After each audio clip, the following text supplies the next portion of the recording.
Obviously, it's very disappointing for Stephanie. Just take us through the story of what happened. Hi, good afternoon, Mark. Well, I got an email yesterday at about 12:05 British time telling me, congratulations, you've been selected to attend the Coronation Concert on the 7th of May. Now, I'd originally applied for these tickets, like, millions of other people, back in February. The email then set out a series of steps that I had to follow to claim my tickets. And it gave me a deadline to claim the tickets of 12 noon tomorrow, the 27th of April. And the email finished with saying that they were looking forward to seeing me at the concert on the 7th of May. Which is nice. So anyway, I clicked through to claim my tickets. This was by 12:10, so just 5 minutes later. Followed Ticketmaster's procedures and was told there's no tickets to collect. So feeling a bit peeved off, I had a quick search on Twitter to see if anybody else was in this situation. And, well, it seems everybody that actually applied for these tickets was supposedly a winner in the ballot, and there was no tickets to collect. Right. So that's where I was yesterday. So, I mean, as far as you're aware, this is a common problem. It's not just the fact that you were in South Africa trying to get through and maybe there was some international sort of wall that you couldn't get through on your computer. Oh, absolutely not. No, in fact, to be fair, I actually got through to where I selected my tickets within a couple of seconds. There was no issue whatsoever.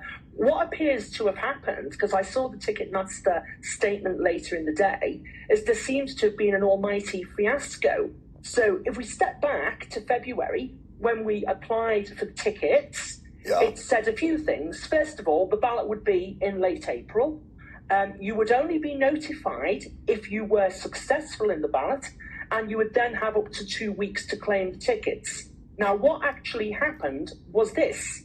It appears the Ticketmaster had a ballot maybe 3 weeks ago, so we're back to the end of March there, and some people were successful and given their tickets. And that what happened yesterday was not actually people being successful in the ballot. It was basically a glorified electronic queue, an opportunity to join a queue, which is fine. But they never said that. Okay, well, look, stay with us because we got a statement from Ticketmaster just to put you in the picture. This is what they've told us. The statement says, everyone who was successful in the 2 main ballot rounds for the Coronation Concert was offered a guaranteed pair of tickets, provided they claimed them within the 3 weeks.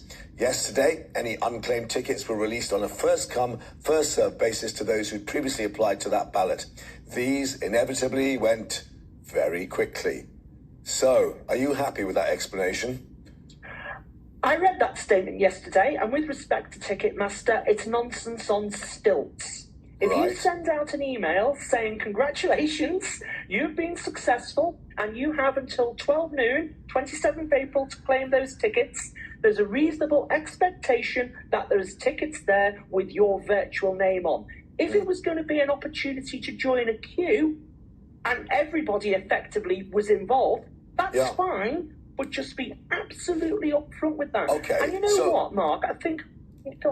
I was going to say, are you going to take it on the chin then? Or is it the fact that maybe, I don't know what a lawyer would say, there's been a breach of contract or a breach of promise here in what is a transaction, effectively? My view on this, as a lawyer, is actually you don't have to take it on the chin. Okay. I don't believe, actually I had a conversation with somebody about this over lunch, that there is any consideration from my point of view here. So although there was terms and conditions as to how the ballot would be conducted, I haven't actually given anything over valuable consideration. So it's just really, I'm a bit peeved off I can't go. There's no cause of action here. And I know a few people, had booked unrefundable hotels and flights, for example. I don't think even if there was a contract that those sort of losses would be recoverable in these circumstances. So I think there's lessons to be learned all round. But no, I'm not going off to the county court on this one, Mark. Okay, but are you still coming to London to enjoy the whole coronation weekend? I've got a choice. I live in London. I'm just over here in Johannesburg for a short while. Okay. So I'll be back in the UK in a few days' time. So the answer is yes.